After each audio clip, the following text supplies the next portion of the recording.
Урматтуу бир тууганым, өткөн заманда Сарыунун манабы Чоконун ашында кыргыз казак жабышында баш байгеге сайылган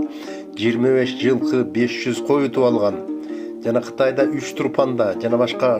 Кытайдын көптөгөн шаарларында баш байгелерди алып жүргөн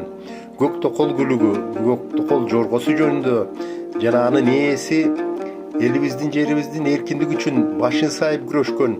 тагдыры күлүгүндөй трагедиялуу болгон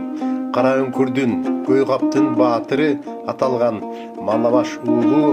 Касым жөнүндө жана ошондой эле Кескендөбө жөнүндө, Жалгыз терек жөнүндө жана айылыбыздан чыккан кошокчу Маана Аманат апалар жөнүндө маалымат алгыңыз келеби? Алгыңыз келсе 22 мартта Бишкек шаарында Москва көчөсү 190 адресине келсеңиз, агабыз Искендер Акматовдун Улут наркы улуу күч китебин бет ачарында сиз маалыматка ээ болосуз.